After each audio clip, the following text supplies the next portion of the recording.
Assalamualaikum warahmatullahi wabarakatuh. Waalaikumsalam warahmatullahi wabarakatuh. Dari Ibu Puji, cabang Gabus Kabupaten Grobogan. Nggih. Ada 2 pertanyaan, Pak Ustadz. Yang pertama, namun sebelumnya saya mohon maaf apabila pertanyaan saya ini sudah pernah ditanyakan, karena mungkin faktor usia ya Ustadz, jadi mungkin kadang lupa dan kadang juga mungkin pendengaran kurang jelas, jadi saya mau tanyakan lagi gitu. Nggih, monggo Ibu. Yang pertama yaitu tentang sholat Jumat bagi wanita, apakah ada riwayat ya Ustadz di zaman Rasulullah itu istri-istri beliau dan para wanita waktu itu sholatnya itu sholat Jumat atau sholat duhur dan sholatnya di rumah atau di masjid, dan untuk mandi sunnah itu apakah juga wanita juga, dan setelah mandinya kan seperti mandi junub ya Ustadz. Nah itu apakah juga wudhu setelah mandi kalau mau sholatnya? Itu pertanyaan saya. Dan selanjutnya saya mohon nasihat dan tausiah dari Al Ustadz untuk anak saya yang jauh. Yang pertama di Kalimantan Selatan yaitu di Banjarmasin, yang kedua di Berau, Kaltim. Saya pengen ini mendengarkan Ustadz, menyimak di live streaming. Ya dinasihati ibunya sendiri no. Beda Ustadz, dari Ustadz beda. Mudah-mudahan nanti tergerak hatinya.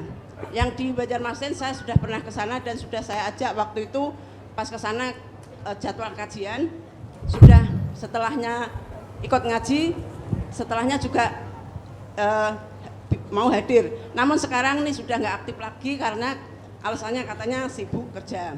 Nah untuk yang di Berau Kaltim katanya di sana belum ada. Mungkin lewat kajian ini saya kalau ada di Kaltim, di Berau, saya mohon alamatnya Ustadz, nanti bisa saya kasih tahu ke anak biar ngikuti kajian di sana. Terima kasih ya Ustadz. Jawabannya, dan wassalamualaikum warahmatullahi wabarakatuh. Waalaikumsalam warahmatullahi wabarakatuh. Sejauh ini sependek yang sudah saya ketahui, saya belum menemukan riwayat para istri Nabi, para sahabiyah itu sholat Jumat di rumah. Jadi beliau-beliau sahabiyah itu sahabat-sahabat Nabi yang perempuan ya, sahabiyah itu kalau sholat Jumat ya berjamaah. Saya belum menemukan riwayat beliau-beliau sholat sendirian di rumah. Namun demikian, bagi perempuan, ibu-ibu yang memang di rumah ada tanggungan, misalkan anak kecil, misalkan pekerjaan rumah, itu tidak mengapa untuk mendirikan sholat Jumat di rumah. Karena masih punya tanggungan anak kecil atau juga ada pekerjaan rumah. Tidak ada dosa untuk menjalankan sholat Jumat. Berapa rakaat? 2. Kita condong kepada pendapat yang mengatakan bagi yang berhalangan sholat Jumat, maka dia tetap mendirikan sholat Jumat 2 rakaat. Memang ada pendapat yang mengatakan kalau tidak bisa sholat Jumat berhalangan, maka dia sholat duhur 4 rakaat. 2 pendapat ini tidak bisa dikompromikan, tidak bisa dipertemukan. Semuanya berdasarkan dalil. Nah, kita condong pada pendapat yang mengatakan bahwa sholat Jumat itu sholat mustaqillah, sholat yang berdiri sendiri, sehingga menjadi azimah kewajiban asal yaitu sholat Jumat. Sholat Jumat itu 2 rakaat. Ini perbedaan ini berdasarkan hadis Nabi al-jumu'atu haqqun wajibun ala kulli muslimin fi jama'ah illa arba'ah. Jumat itu kewajiban bagi setiap muslim di dalam jamaah, kecuali abdun mamlukun, hamba sahaya, au sobiyun, anak kecil, au imra'atun, perempuan, au maridun, atau orang yang sakit. Dari hadis ini terdapat perbedaan pendapat. Yang satu, wajib sholat Jum'ah dalam jamaah. Kalau tidak bisa mendirikan sholat Jumat termasuk 4 golongan yang dikecualikan tadi,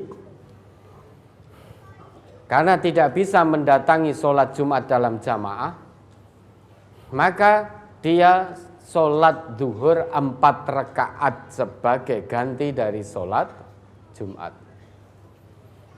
Pendapat kedua mengatakan sholat Jumatnya tetap wajib, sedangkan sholat Jumat itu 2 rakaat.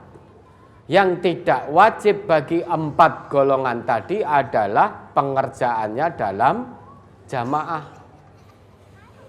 Sehingga tetap wajib mengerjakan sholat Jumat yang 2 rakaat meski tidak wajib dalam jamaah yang 4 golongan tadi. Muncul 2 pemahaman berdasarkan dalil. Nah, kita condong pada pendapat yang kedua. Bagi 4 golongan atau yang berhalangan mendatangi sholat Jumat di masjid, maka dia tetap sholat Jumat 2 rakaat. Dan sunnah mandi Jumat itu juga berlaku bagi perempuan. Karena dalam hadis Nabi kita bersabda, manikhtasala, man itu ismun mausulun yadullul alal amiyah.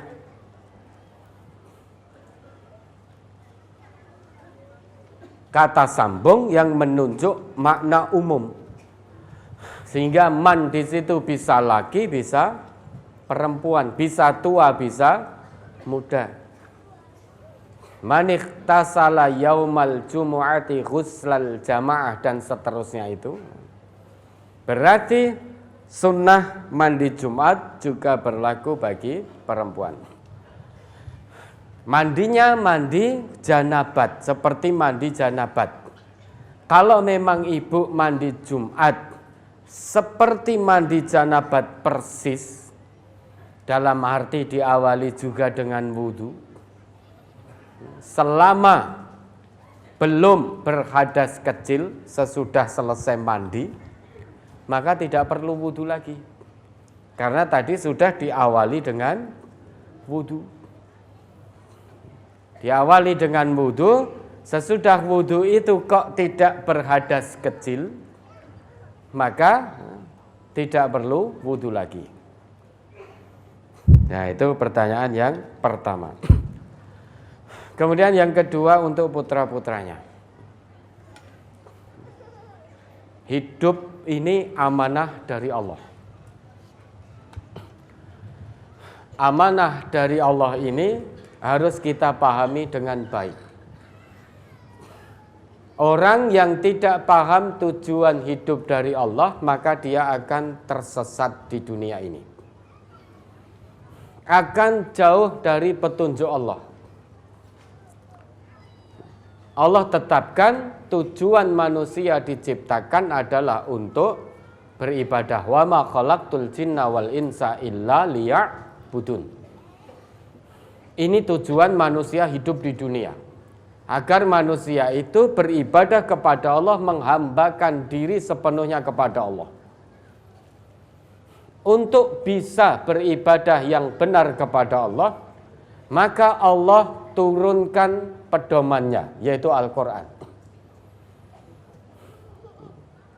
Kemudian Allah utus Rasulnya untuk membawa dan menjelaskan Al-Quran ini.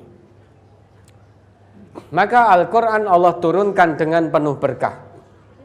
Tujuannya agar ditadaburi, kalau dalam bahasa kita, untuk kita ngaji. Kitabun anzalnahu ilaika mubarakul liyadabbaru ayatihi waliyatadzakkara ulul albab. Kitab Al-Quran ini diturunkan oleh Allah kepada Nabi Muhammad dengan penuh berkah.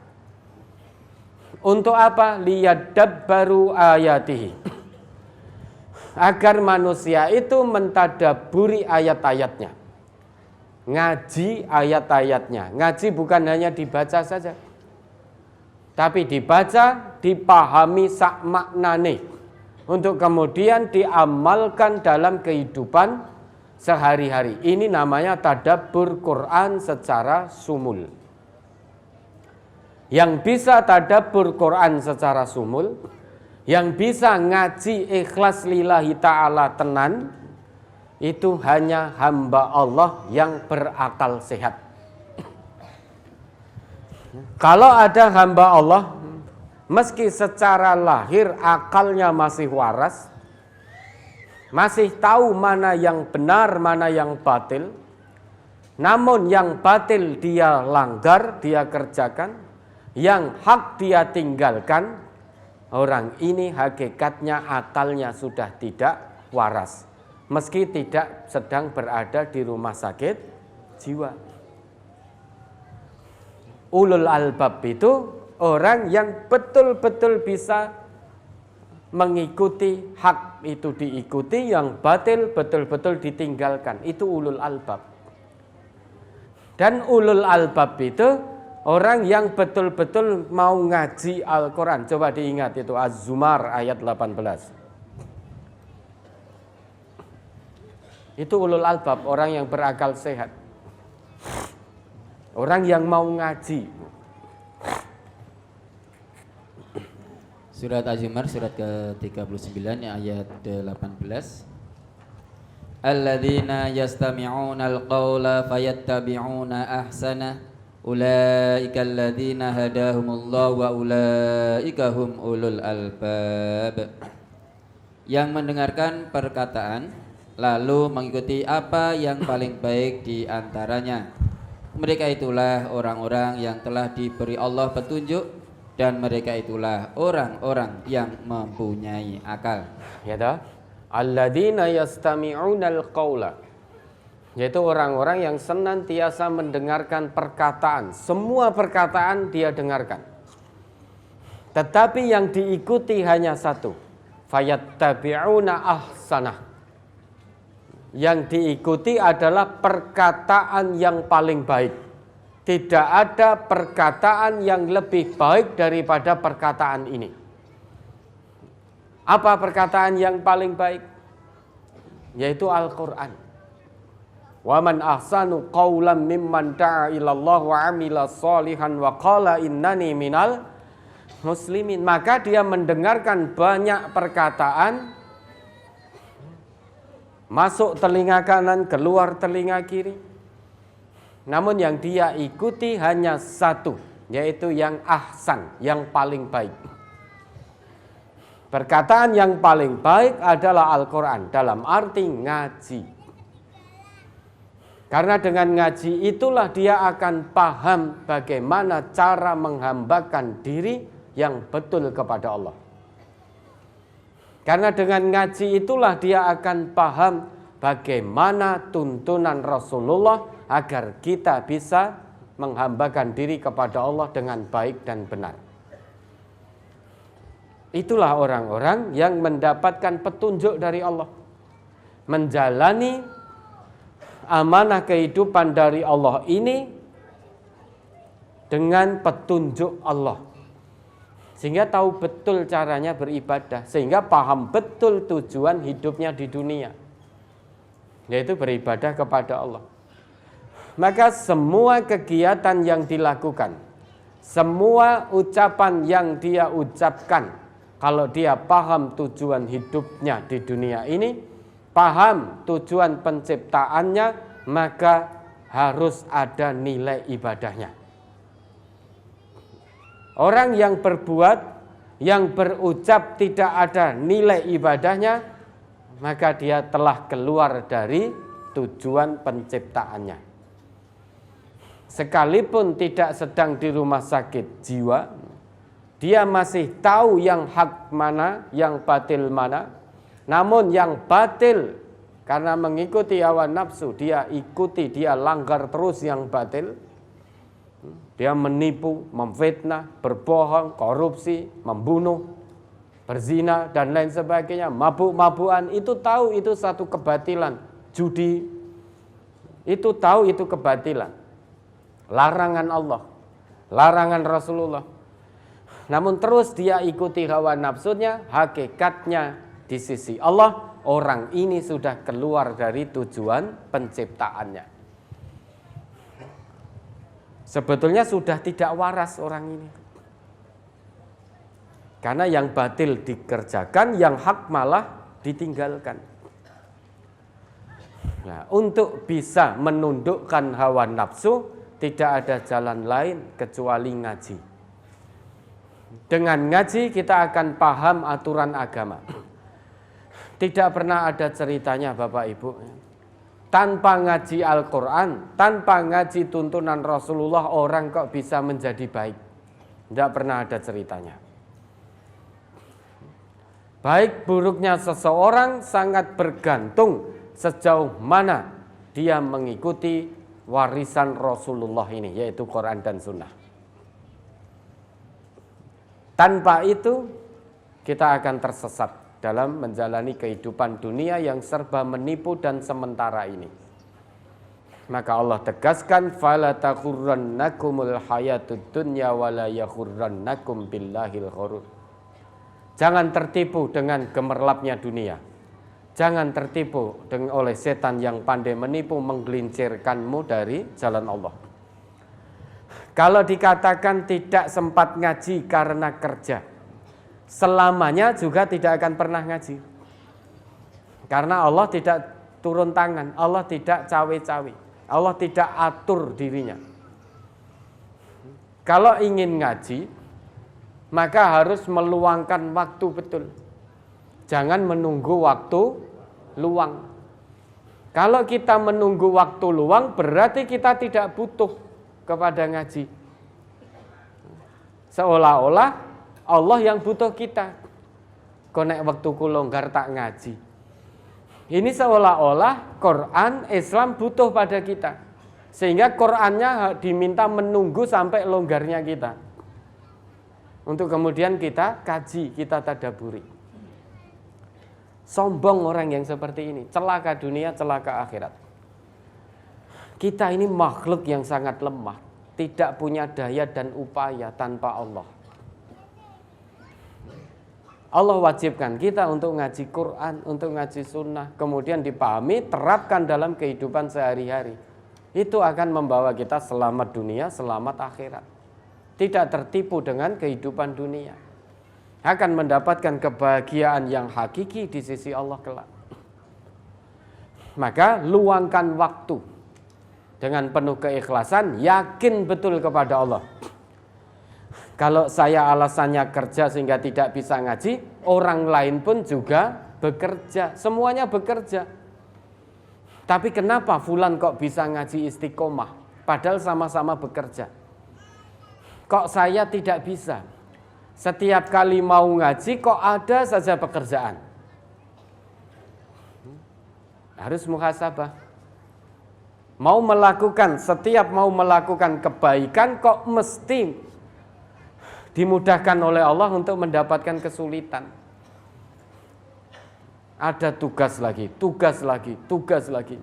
Mong arep ngaji kok angele kaya mbuh karena urusan pekerjaan. Karena tidak yakin dengan Allah. Maka bismillah, saya luangkan waktu dalam 1 pekan, sudah ditentukan hari kajiannya, misal hari Senin. Ya, bismillah saya akan ngaji di cabang atau perwakilan itu hari Senin. Apapun yang terjadi. Kemudian mohon izin kepada pimpinan di tempat kerjanya. Dengan berharap penuh kepada Allah. Allah tidak pernah khianati janjinya. Walladzina jahadu fina lanahdiyannahum subulana.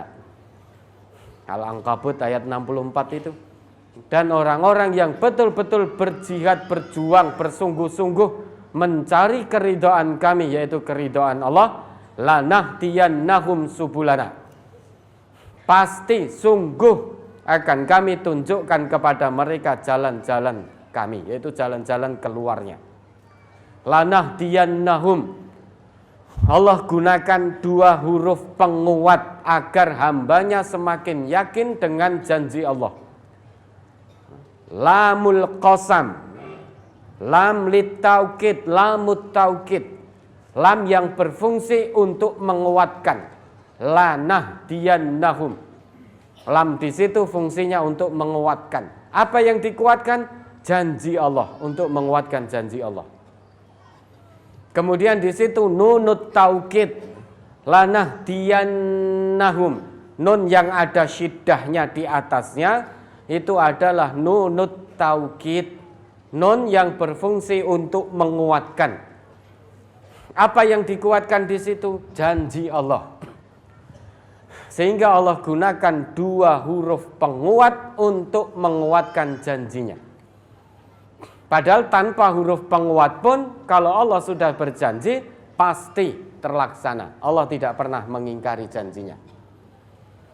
Digunakanlah dua huruf penguat dalam satu ayat agar hambanya yang betul-betul mencari keridhaan Allah semakin yakin terhadap janji Allah. Maka usahakan, luangkan waktu, jangan menunggu waktu luang.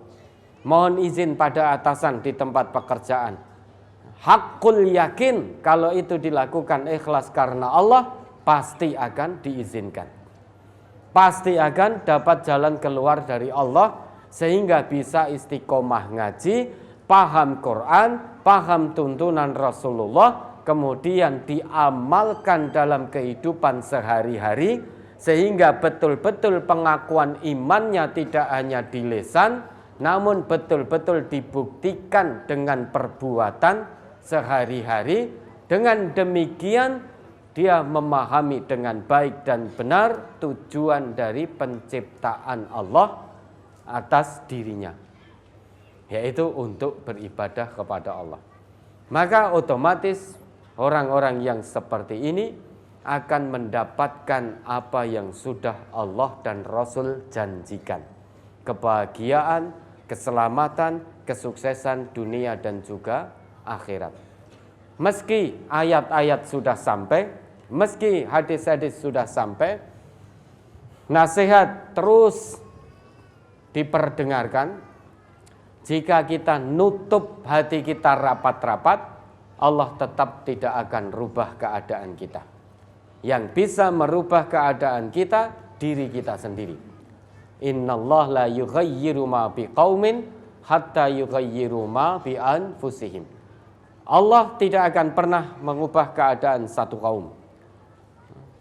Kalau kaum itu atau orang itu selamanya ngaji hanya menunggu waktu luang, tidak meluangkan waktu dan tidak mau ngaji, selamanya orang itu juga tidak akan ngaji. Karena yang namanya taghyir di sini perubahan harus dengan usaha.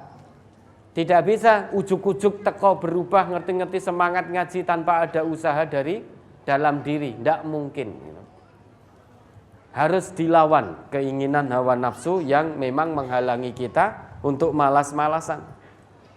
Menghalangi kita untuk semangat ngaji.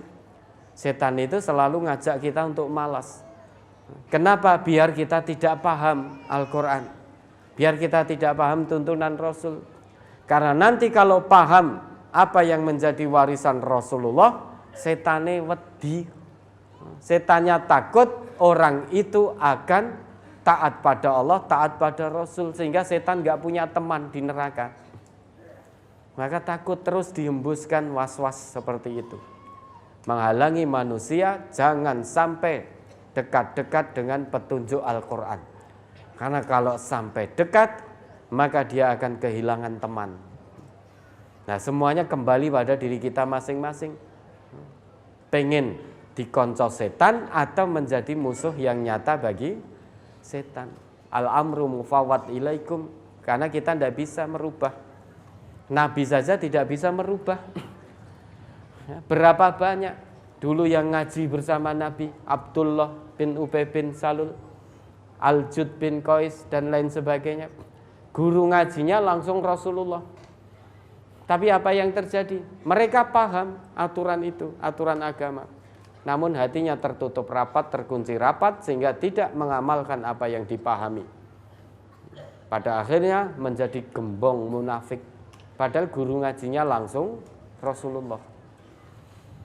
Ini bukti bahwa yang bisa memberi hidayah itu hanya Allah.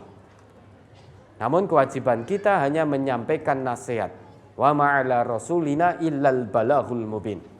Kewajiban Rasul kami, kata Allah, hanya menyampaikan aturan agama ini dengan gamblang, dengan terang. Perkara diterima atau tidak sudah bukan urusan Rasul, tapi urusan yang bersangkutan dengan Allah.